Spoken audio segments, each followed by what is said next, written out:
नमस्कार दोस्तों, target with MS के प्लेटफॉर्म पर आपका हार्दिक स्वागत और अभिनंदन। जैसा कि आप थंबनेल में देख पा रहे हैं, रिट की जंग एमएस के संग। और अब होगा सिलेक्शन आपका पक्का, क्योंकि आरबीसी जो बुक है क्लास 6 की, उसके बारे में हम चर्चा कर रहे थे। और कल हमने 2 चैप्टर कंप्लीट कर लिए थे और आज आगे 2 चैप्टर कंप्लीट करेंगे। और जितने भी चैप्टर है 6 क्लास के पूरे थ्योरी सहित पढ़ेंगे। और जो 6 क्लास के जितने चैप्टर में क्वेश्चंस है वही इनका दिन यही साथ में करेंगे, थ्योरी प्लस क्वेश्चंस करेंगे। और जब 6 क्लास कंप्लीट हो जाएगी उसके बाद इनके मैं आपको क्वेश्चन आंसर से प्रैक्टिस करवा दूंगा, ताकि आपके एक बार वापस रिवीजन हो जाएगा। और 6 क्लास पूर्ण करने के बाद, और आपको भी बताया 20 जून को एग्ज़ाम नहीं हो रही, स्थगित हो गई है, तो आपको आराम से पढ़ना है, धीरे धीरे पढ़ना है। लेकिन एक एक चीज़ को अगर आप एक 30 से 40 मिनट का वीडियो आता है वही आप अगर सही अच्छे से देख लेते हैं तो ये गारंटी से कह सकता हूँ कि इससे बाहर आपके प्रश्न नहीं जाएगा। और पिछली एग्ज़ाम की अगर बात की जाए रीट 2018 की, तो उसमें आप देख सकते हैं कि जो 20 क्वेश्चन आते हैं साइंस के, उनमें से 15 क्वेश्चन सीधे सीधे 6, 7, 8 की बुक से पूछे गए हैं। अब आप देख सकते हैं 5% बाहर से भी आए हैं, लेकिन वो बाहर से एक तो 12th क्लास की बुक से आया है, 1-2% है। वो 10th क्लास के आया, एक 11th से भी आया है। ऐसे बाहर से भी पूछा गया है, एक सिलेबस से, मतलब 6, 7, 8 की बुक से नहीं है, लेकिन लेवल उनका 6, 7, 8 का है, वो भी है। 1-2 एनसीईआरटी से पूछे गए, मतलब कुल मिला के 15 या 14-15 क्वेश्चन है वो इसी से पूछे गए हैं, 6, 7, 8 की बुक से। तो हम 9, 10 की बुक पे पढ़ेंगे, उनमें इससे थोड़ा डीपली है। और जो कोशिका वाला चैप्टर है उसको हम 9th बुक से और 7th बुक से और 6th बुक से कंपेयर करके पढ़ेंगे दोनों को। मतलब 6 क्लास की बुक में कोशिका के बारे में सामान्य जानकारी दी हुई है और 9th क्लास में विस्तृत जानकारी दी हुई है। तो हम विस्तृत जानकारी को साथ में पढ़ेंगे, कोशिका को बहुत अच्छे से पढ़ेंगे, क्योंकि उसमें से ज़्यादा प्रश्न आने की संभावना है। तो वो एक दिन में एक ही चैप्टर पढ़ेंगे, लेकिन इंपॉर्टेंट पढ़ेंगे, उसमें 2 दिन भी लग सकते हैं, लेकिन कोशिका को बहुत अच्छे से पढ़ेंगे। तो चलिए शुरू करते हैं वीडियो को। चैप्टर है वस्तुओं की प्रकृति, तीसरा चैप्टर। इतना इंपॉर्टेंट चैप्टर नहीं है, लेकिन सामान्य जो जानकारी है वो हम ले लेते हैं, ताकि ये नहीं लगे आपको कि आपने ये चैप्टर पढ़ा नहीं है। तो चलिए, जो आप काम की चीज़ होगी वही पढ़ेंगे, फालतू की नहीं पढ़ेंगे। ये आ रही है कि वस्तुओं का जो वर्गीकरण है स्रोत के आधार पर, वो 2 प्रकार की वस्तुएं होती है। एक तो प्राकृतिक वस्तुएं होती है, एक मानव निर्मित या कृत्रिम वस्तुएं होती हैं।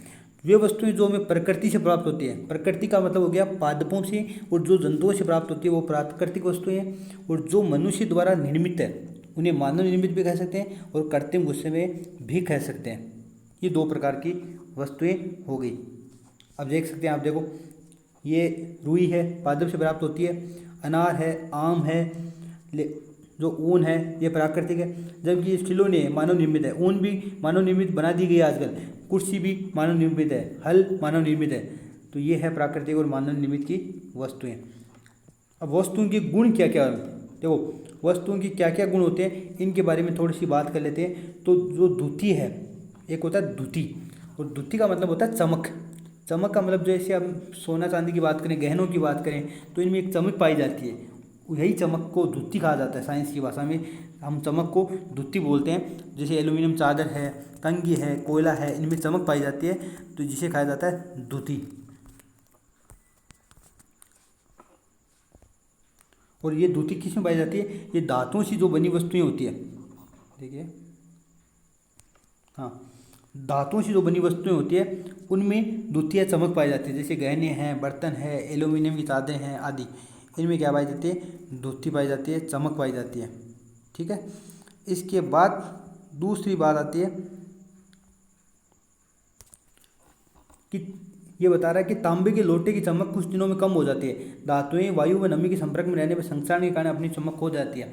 आपको भी बताया, लोहे की वस्तु को अगर वायु एवं नमी के संपर्क में छोड़ देते हैं तो वायु में जंग लग जाती है, और अगर तांबे में छोड़ देते हैं तो आपने देखा होगा हरा हरा सा पदार्थ जम जाता है। इसका मतलब संसारित हो जाती है और अपनी चमक खो देती है। दूसरा गुण होता है वस्तुओं में, वो होती है कठोरता। कि कठोरता का मतलब है जिनको दबाने या संपीड़ित करने पर आसानी से दब जाती है। कुछ वस्तुएं तो ऐसी होती है, लेकिन जो वस्तु नहीं दबती वो वस्तुएं कठोर होती है। उनमें कठोर वस्तुएं का मतलब, कठोरता का मतलब हो गया कि जिनमें एक वस्तु तो ऐसी होती है जिनमें कठोरता नहीं होती, एक वस्तु ऐसी होती है जिससे ये वो कठोर होती है। ये आप समझ सकते हैं नॉर्मल भाषा में। एक होती है चुंबकीय वस्तुएं और एक अचुंबकीय। चुंबकीय वस्तुएं जो चुंबक क्षेत्र के द्वारा आकर्षित होती है, आपने देखा होगा, प्रयोग किए होंगे। आलपीले में लोहे की बनी चाबी को समीप चुंबक को ले जाया जाता है तो ये वस्तुएं चुंबक की ओर आकर्षित होती हैं। जबकि कुछ अन्य वस्तुएं जैसे पत्थर है, पेंसिल है, प्लास्टिक का पेन है, ये वस्तुएं आकर्षित नहीं होती। जो आकर्षित होती है वो चुंबकीय है, जैसे लोहे से बनी वस्तुएं हैं, कोबाल्ट है, निकल से बनी वस्तुएं हैं, ये सब चुंबक की ओर आकर्षित होती है। जबकि प्लास्टिक है, लकड़ी से बनी वस्तुएं, ये चुंबक की ओर आकर्षित नहीं होती, इसलिए इन्हें अचुंबकीय वस्तुएं कहा जाता है। यह आपको ध्यान रखना। विलेयता और अविलेयता। विलेयता अविलेयता क्या है? जो किसी विलायक में घुल जाए वो तो विलेयता है, और जो नहीं घुले वो अविलेय। जैसे कुछ पदार्थ पानी में विलेय होते हैं जबकि कुछ अन्य में विलेय होते हैं। जैसे कुछ ऐसी वस्तु होती है जो जल में पूर्ण रूप से घुल जाती है, वो विलेयशील है। किस में विलेयशील है? जल में। जैसे चीनी और नमक अलग अलग है, जैसे जल में विलेयशीलता भी होती है। इसके अलावा कार्बनिक पदार्थों में विलेय होती है, ईथर में विलेय होती है। तो ये अलग अलग विलेयता होती है इनकी। तो जल की बात करें, अगर जो 6th क्लास का लेवल है तो जल की बात करें कि जो जल में घुल जाती है वो विलेयशील है, जो जल में नहीं घुलती वो अविलेयशील है। जैसे चौंक का पाउडर जल में नहीं घुलता, पेंदे पे जमा हो जाता है, रेत पेंदे में जाके जमा हो जाती है, तो ये दोनों अविलेयशील है।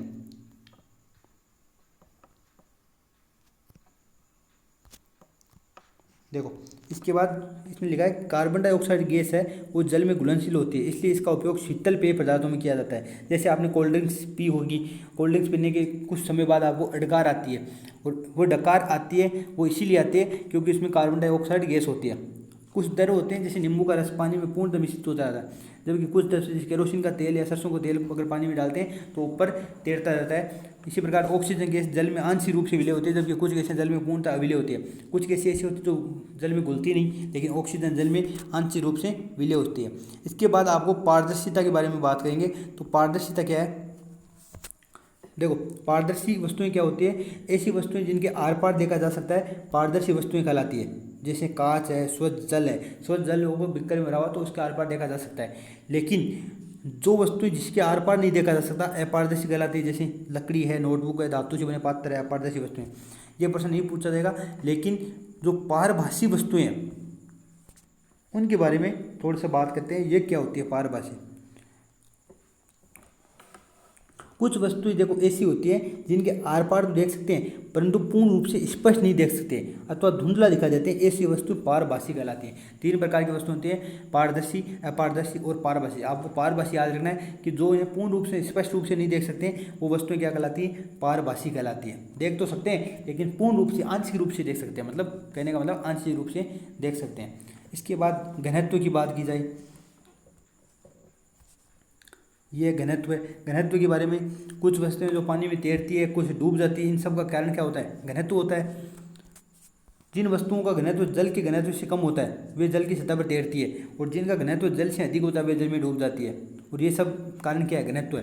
प्रश्न पूछा जा सकता है कि कोई वस्तु जल की सतह पर तैर रही है, इसका कारण है कि जल उसका घनत्व जल के घनत्व से कम है। अगर देखो जल का घनत्व जो भी है उससे अगर वस्तु का घनत्व कम है तो वो तैरती रहेगी ऊपर, अगर उसका घनत्व ज़्यादा है तो वो डूब जाएगी। सिंपल सी बात है। घनत्व क्या होता है? तो घनत्व होता है D बराबर m/v, मतलब एकांक आयतन में उपस्थित द्रव्यमान की मात्रा ही क्या कहलाती है? घनत्व है। मतलब एकांक आयतन में कितना द्रव्यमान है वह उसका घनत्व कहलाते हैं। मतलब इसका मात्रक क्या होता है? तो किलोग्राम पर मीटर क्यूब इसका मात्रक होता है। या आपको ध्यान रखना है किसी पदार्थ की इकाई आयतन का जो द्रव्यमान होता है वो क्या कहलाता है? घनत्व। यह परिभाषा आपको याद रखनी है कि किसी पदार्थ की इकाई आयतन के द्रव्यमान को उस पदार्थ का घनत्व कहते हैं। ये इसमें अब यह आपका चैप्टर होता है कंप्लीट। इसमें पूछा कौन सी वस्तुएं चमकीली है? लकड़ी, चौंक पाउडर, केरोसिन, सोना। तो ये गहने है वो चमकीली वस्तुओं के अंतर्गत आती है, तो इसका सही आंसर हो गया द। निम्नलिखित में से कौन सी वस्तु जल में घुलनशील है? लकड़ी का बुरादा नहीं घुलता, चौंक पाउडर नहीं घुलता, ग्लूकोज पाउडर, लोहे का बुरादा में नहीं घुलता। ग्लूकोज पाउडर है वो घुल जाता है क्योंकि ये चीनी और नमक का मिश्रण होता है। निम्नलिखित में से चुंबकीय वस्तु कौन सी है? लकड़ी, कांच, प्लास्टिक, लोहा। तो चुंबकीय वस्तु हम पढ़ के आए हैं लोहा। निम्नलिखित में से कौन सी वस्तु जल में तैरती है? लकड़ी का गुटका, पत्थर, लोहे की कील, सोने की अंगूठी। जो भी धातुएं होती है उनका घनत्व जल से अधिक होता है इसलिए वो डूब जाती है, और पत्थर में भी घनत्व अधिक होता है इसलिए डूब जाता है। जबकि लकड़ी का गुटका है वो जल पे तैरता रहता है। तो इसका सही आंसर हो गया लकड़ी का गुटखा। ये 4 प्रश्न है और ये चैप्टर आपका कंप्लीट होता है। ज़्यादा टाइम खराब नहीं करेंगे, जिस चैप्टर में जो जितना आवश्यक है उतना ही पढ़ेंगे, फालतू नहीं पढ़ेंगे, क्योंकि आपका टाइम खराब करना हमारा मकसद नहीं है। नेक्स्ट चैप्टर आता है प्राकृतिक रेशे, और ये थोड़ा बड़ा चैप्टर है, इसके बारे में बात करेंगे और ये इसमें क्वेश्चन आने की संभावना है। इसमें क्या क्या बात करेंगे, रेशों का वर्गीकरण पढ़ेंगे, उसके बाद पादप रेशे पढ़ेंगे, जंतु रेशे पढ़ेंगे, और सूती धागों की जो बुनाई है, वस्त्रों की रंगाई छपाई और बुनाई का कार्य किया जाता है, उसके बारे में बात करेंगे। तो पहले रेशों का वर्गीकरण, पहले क्या पढ़ेंगे, रेशों का वर्गीकरण। तो रेशे 2 प्रकार के होते हैं, एक तो प्राकृतिक रेशे होते हैं, एक मानव निर्मित या कृत्रिम रेशे होते हैं। रेशे कितने प्रकार के होते हैं, 2 प्रकार के। एक प्राकृतिक रेशे हैं, वे रेशे जो पौधे और जंतु दोनों से प्राप्त होते हैं उन्हें प्राकृतिक रेशे कहते हैं। अब प्राकृतिक का मतलब जो प्रकृति से प्राप्त रेशे हैं, किस किस से प्राप्त होते हैं, पौधों से प्राप्त होते हैं। ये परिभाषा आप नोट करें तो कर सकते हैं, और नहीं तो इसे याद रखना, वे रेशे जो पौधे और जंतु दोनों से प्राप्त होता है अर्थात प्रकृति से प्राप्त होते हैं उन्हें प्राकृतिक रेशे कहते हैं। इसमें ऊन आ गया, कपास आ गया, पटसन आ गया, मूंज आ गया, रेशम आ गया। आजकल कृत्रिम रेशम भी बनाए जाते हैं, लेकिन आपको याद रखना ऊन, कपास, पटसन, मूंज और रेशम ये क्या कहलाते हैं, प्राकृतिक रेशे। इसके बाद अगर बात करें कृत्रिम रेशम की, तो वे रेशे जो विभिन्न रसायनों के साथ माध्यम से बनाए जाते हैं। किसके माध्यम से बनाए जाते हैं, विभिन्न रसायनों के माध्यम से बनाए जाते हैं, संश्लेषित रेशे या कृत्रिम रेशम कहलाते हैं। इनके एग्जाम्पल है रेयोन, डेक्रोन, नायलॉन आदि। मतलब रेयोन है, डेक्रोन है, नायलॉन है, ये आदि क्या कहलाते हैं, ये कहलाते हैं कृत्रिम रेशे। इनमें से एक इम्पोर्टेंट प्रश्न आता है जो अभी पिछली सीटेट में पूछा गया था, एक एचटेट एग्जाम में पूछा गया था कि जो पहला मानव निर्मित रेशा कौन सा है। तो पहला मानव निर्मित या संश्लेषित रेशा है वो है रेयोन। कुछ विस्कोस बताते हैं, लेकिन आपको याद रखना रेयोन ऑप्शन में आएगा, और रेयोन भी सही है कि यह पहला मानव निर्मित रेशा है जो प्राकृतिक सेल्यूलोज से बनाया गया था। तो सेल्यूलोज से निर्मित प्रथम संश्लेषित रेशा है रेयोन, ये आपको याद रखना है। इसके बाद 2 प्रकार रेशे पढ़ेंगे, पादप रेशे और जंतु रेशे। मतलब पादप रेशों की बात करेंगे, उसके बाद जंतु रेशों की बात करेंगे। अब पादपों से क्या क्या प्राप्त होते हैं, रुई है, पटसन है, कपास है, मूंज है, ये सब पादपों से प्राप्त होते हैं। तो पादप रेशे में पहले बात करते हैं रुई की, कॉटन की। रुई सभी जानते होंगे। अब इनमें इंपॉर्टेंट बातें वही मैं बताऊँगा। पहली बात तो आपको पढ़नी है कि रुई है वो कपास पादप के फल से प्राप्त होती है। किससे प्राप्त होती है, रुई है वो कपास पादप के फल से, जो बिनोला फल होता है, कपास का जो बीज और फल होता है उसके अंदर बिनोला होता हुआ उससे प्राप्त होती है। मतलब एक फल होता है नींबू के आकार का, उससे प्राप्त होती है। और ये जब पूर्ण परिपक्व हो जाते हैं कपास के फल और टूट जाते हैं तो कपास तंतुओं से ढका बिनोला दिखाई देता है। मतलब एक बिनोला दिखाई देता है, जिसे कपास का बीज भी कहते हैं, वो दिखाई देता है। जब आपने अगर आप राजस्थान से हो तो आपने देखा भी होगा कि कपास तंतु से इसमें एक ढका एक बिनोला होता है, जिसमें अंदर बीज होता है, बाहर रुई लिपटी हुई होती है। इस समय यदि कपास के खेतों को देखा जाए तो इतना सफ़ेद दिखाई जाता है कि जिसे हिम ने ढक लिया हो। यह आपके काम की नहीं है। किसी हिम से ढको, चाहे बर्फ़ से ढको, चाहे जल से ढको, चाहे ओलों से ढको, यह आपके काम की नहीं है। आपको यही 2 बातें याद रखनी है, कपास पादप के फल से प्राप्त होती है, दूसरी इसे ढका बिनोला है, कपास तंतुओं से ढका बिनोला आपको दिखाई देता है, ये आपको ध्यान रखना है। कपास बीजों से रुई कैसे प्राप्त की जाती है, तो इसके लिए क्या विधि है ये आपको ध्यान रखनी है। सर्वप्रथम हस्तचयन प्रक्रिया द्वारा कपास के फलों को पृथक करते हैं। मतलब हस्तचयन का मतलब हाथ से चयन करके के फलों से कपास के फलों को प्राप्त करते हैं। मतलब जो कपास का पौधा है उससे कपास के जो फल है उनको प्राप्त करते हैं। इसके बाद ये विधि आती है कंकतन। देखो कंकतन आती है, उसके द्वारा कपास को बीजों से पृथक करते हैं। मतलब पहले कपास के फल से हाथ के माध्यम से कपास के फलों को तोड़ लिया और फिर कपास के फल से कपास के बीजों को अलग निकाल दिया। जो अंदर बीज होता है उसको अलग निकाल देते हैं और रुई को अलग कर लेते हैं। इस विधि को बोलते हैं कपास ओटना। जो कंकतन विधि से हम बीजों से रुई को अलग करते हैं, इसे बोलते हैं कपास ओटना। और कपास के फल से क्या प्राप्त होती है, रुई। और आजकल इसका उपयोग मशीनों के माध्यम से भी किया जाने लगा है। मशीनों के माध्यम से रुई प्राप्त की जाती है। तो ये आपको ध्यान रखना। मतलब पहली विधि कौन सी है, हस्तचयन से कपास के फलों से प्राप्त करते हैं, कपास के फलों से प्राप्त करते हैं। किसको, हस्तचयन प्रक्रिया द्वारा। फिर उसको कंकतन द्वारा बीजों से पृथक करते हैं कपास को। इसे कपास ओढ़ना कहते हैं। दूसरा आता है जूट या पटसन। जूट या पटसन, जूट या पटसन क्या है? ये जूट या पटसन, जूट तंतु को पटसन पादप के तंतुओं से प्राप्त करने के लिए सर्वप्रथम पटसन पादप को इसकी पुष्पन अवस्था में काट लेते हैं। ये भी इंपॉर्टेंट प्रश्न है और आईएएस की एग्जाम्स में भी एनसीईआरटी आरबीसी की बुक्स आती है और उनमें यह प्रश्न बार बार पूछा भी जाता है कि जूट प्राप्त करने के लिए पटसन के जूट किससे प्राप्त किया जाता है? तो ये पटसन पादप के तनों से प्राप्त किया जाता है। पटसन जो पादप है उसके तनों से प्राप्त किया जाता है जूट।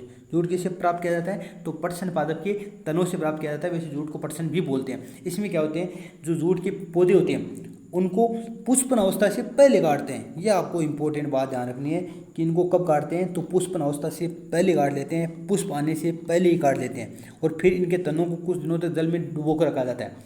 काट लिया पुष्पन अवस्था से पहले, फिर उनको जल में डुबो कर रख दिया, जिससे ये क्या होते हैं, गल जाते हैं और इन तनों से पटसन तंतु को हाथों से पड़ता कर लिया जाता है। फिर इनमें से क्या होते हैं, जो पटसन के तंतु होते हैं उनको हाथों से पड़ता करके इस प्रकार हमें जो तंतु प्राप्त होते हैं उन्हें वस्त्र या अन्य वस्तुएं बनाने में पहले धागों से प्रयुक्त करते हैं। फिर जूट से पायदान, चटाई, बैग आदि बनाए जाते हैं।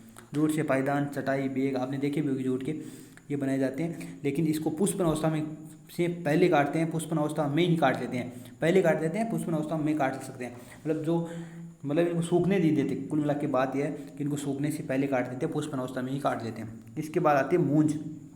तो मूंज एक घास का पौधा होता है, उसके पादप से प्राप्त होती है और इसका अगर वैज्ञानिक नाम की बात करें तो इसको सेकेरम मुंजा भी कहते हैं। मूंज का जो पादप होता है उसको सेकेरम मुंजा कहते हैं।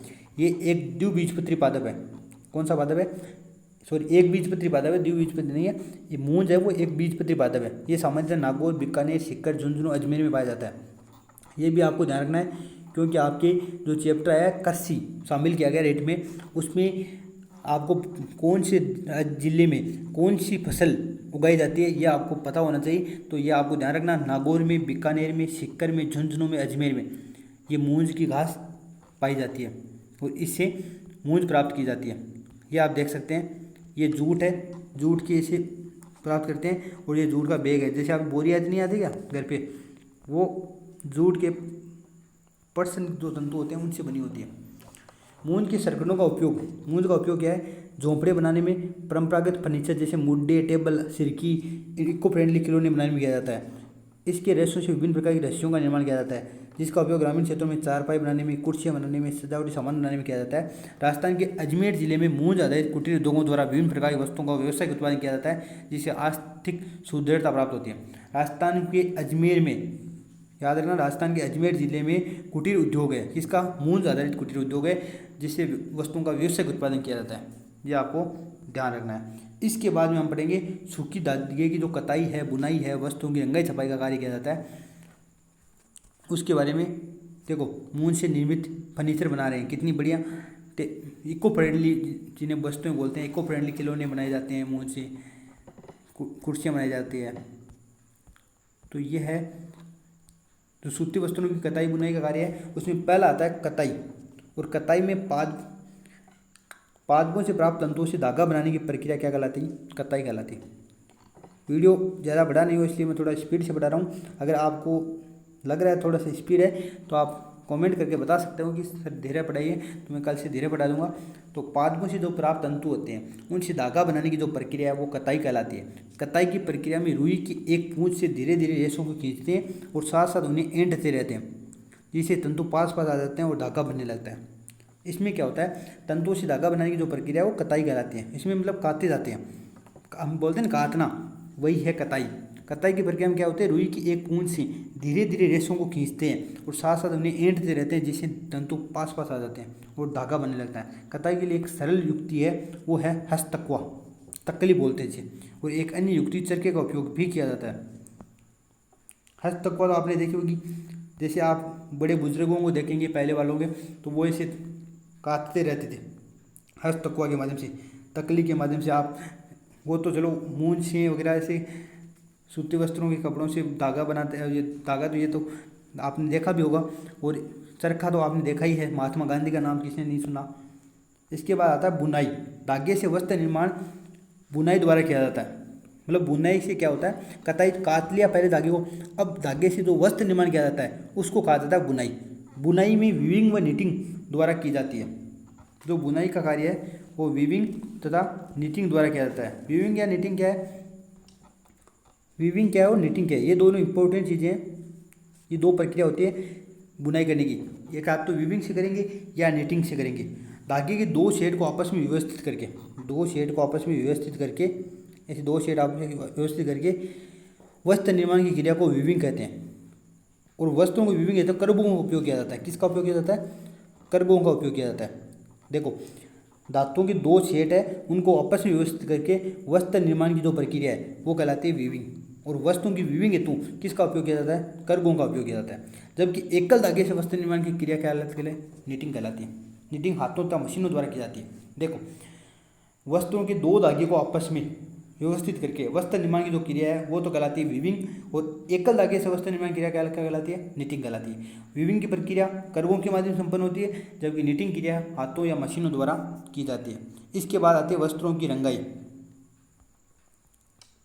तो वस्त्रों की रंगाई किस प्रकार की जाती है, तो वस्त्रों की रंगाई के लिए रंजक काम में लेते हैं, और ये रंजक रंग घोले गए रंग गर्म पानी में डाल देते हैं और उसमें थोड़ा नमक मिलाकर ठंडे से इस तरह लाते हैं। जिसे आपको नहीं पढ़ना है, आपको ज़्यादा ध्यान नहीं देना है। तो राजस्थान और गुजरात राज्य में बंदेज के वस्त्र भी प्रचलित है।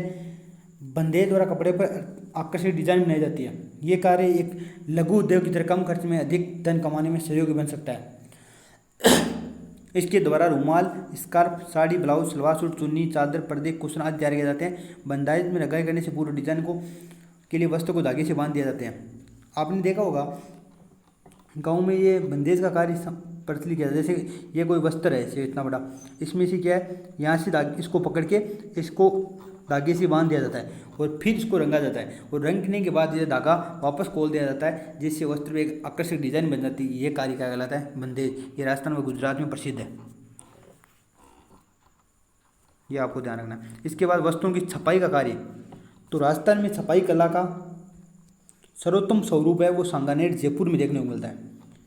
जो छापा खाना है वो सर्वोत्तम स्वरूप कहाँ देखने को मिलता है, वो सांगानेर जयपुर में, सांगानेर हवाई अड्डा जयपुर। इसके अतिरिक्त जोधपुर में, जैसलमेर में, उदयपुर में, बाड़मेर में, भीलवाड़ा में, पाली, बगरू, अकोला, बगरू जयपुर में है, अकोला चित्तौड़गढ़ आदि की भी छपाई कला में अपनी अलग अलग पहचान है। इन सभी स्थानों पर ठप्पे द्वारा छपाई की जाती है।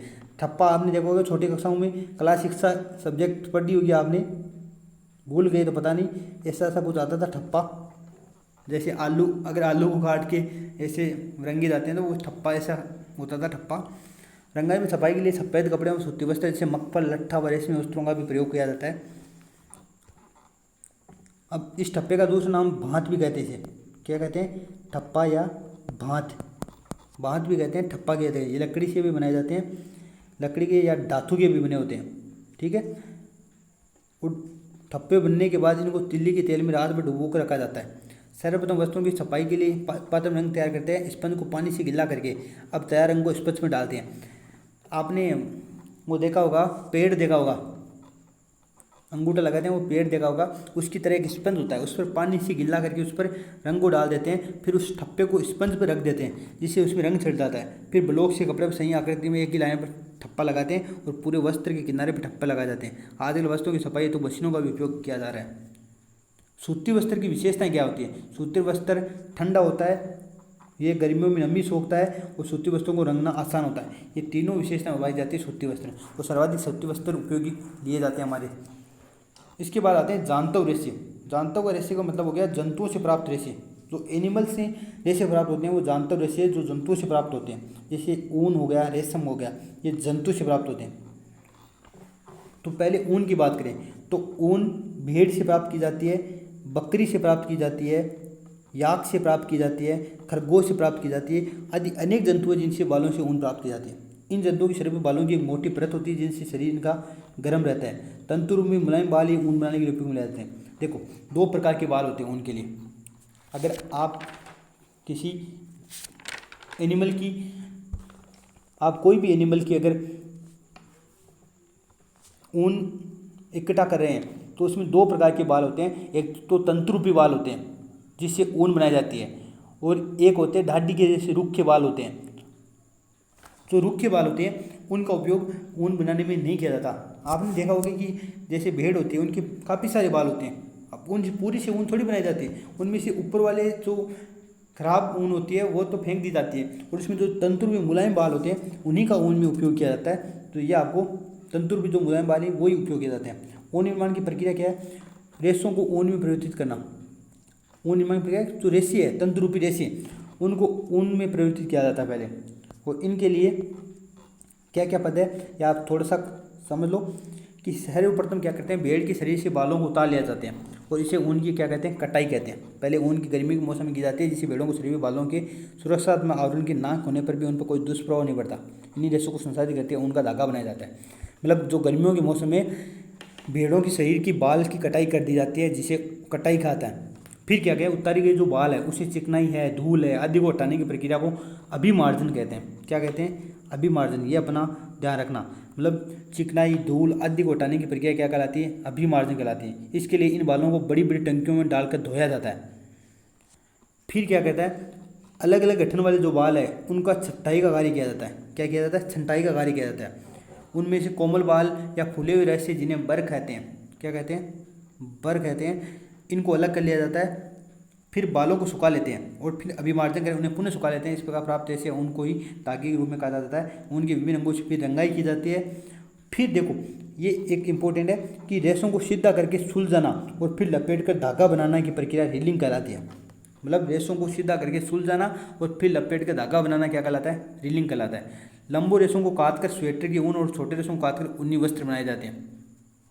मतलब लंबे रेशे होते हैं उनको तो काट कर क्या करते हैं? स्वेटर की ऊन बनाई जाती है और छोटे रेशों को काट कर ऊनी वस्त्र बनाने के लिए उपयोग किया जाता है, जैसे टोपियाँ वगैरह ये बनाई जाती है। देश के कुछ भाग जैसे जम्मू कश्मीर के पहाड़ी क्षेत्रों में कश्मीरी बकरी या अंगोरा नस्ल की बकरियाँ पाई जाती है। या तो कश्मीरी बकरी पाई जाती है या अंगोरा नस्ल की बकरियाँ पाई जाती हैं, उनसे भी ऊन प्राप्त की जाती है। ये ऊन अधिक मुलायम होती है। इससे बनने वाली सोलें पश्मीना सोले कहलाती है। किससे प्राप्त सोले पश्मीना सोले कहलाते हैं? तो जो पश्मीना सोले हैं वो कश्मीरी बकरी की ऊन अधिक मुलायम होते हैं। मतलब जो कश्मीरी बकरी है उसकी ऊन अधिक मुलायम होती है और जो कश्मीरी बकरी से प्राप्त सोले हैं वो पश्मीना सोले कहलाती है। हमारे देश के अनेक राज्यों जैसे हिमाचल प्रदेश, उत्तराखंड, अरुणाचल प्रदेश, राजस्थान, पंजाब, गुजरात आदि में भेड़ों के लिए ऊन के लिए पाला जाता है। मतलब इन भेड़ों को पाला जाता है ऊन के लिए। इसके बाद आपको ध्यान रखना है रेशम।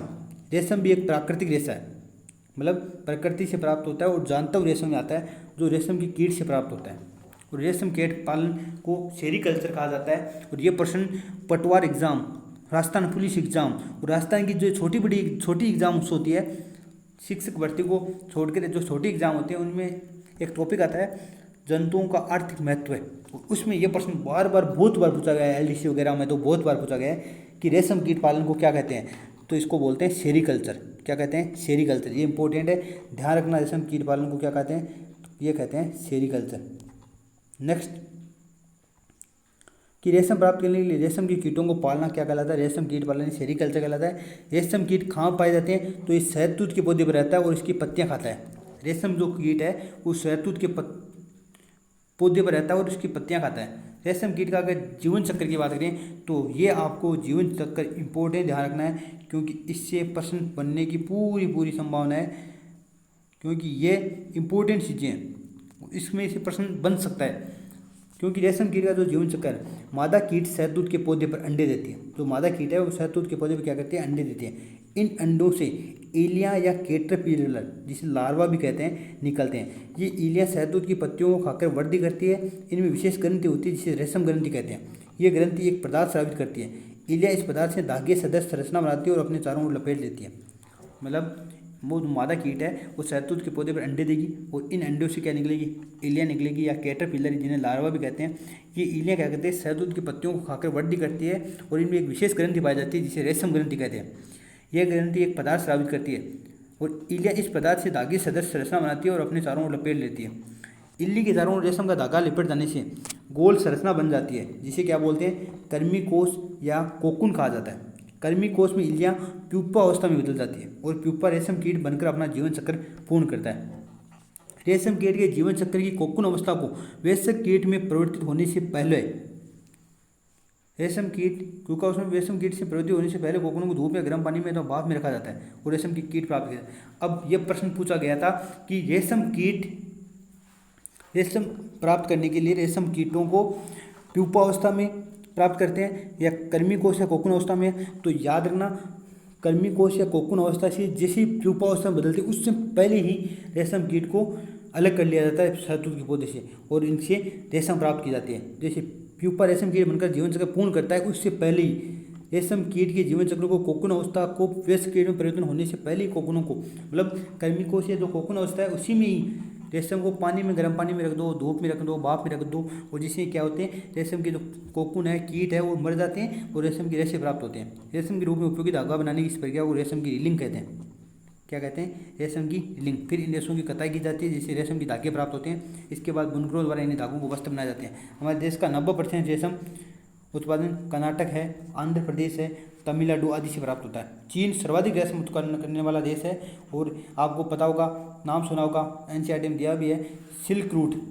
चीन ने सर्वप्रथम जो जिस सड़क के माध्यम से, जिस या एरिया के माध्यम से अपना व्यापार शुरू किया था रेशम का, उसका नाम भी सिल्क रूट है। तो रेशम वस्त्रों की क्या क्या विशेषता होती है? तो रेशमी वस्त्र होते हैं में सलवटें नहीं पड़ती। दूसरी, रेशम वस्त्र चमकीले व आकर्षक होते हैं और रेशमी वस्त्र वजन में क्या होते हैं? हल्के होते हैं। 3 विशेषताएं रेशमों की होते हैं। इसके बाद 2-3 प्रश्न है वो कर लेते हैं। रुई को बिनोला से हटाने की प्रक्रिया को क्या कहते हैं?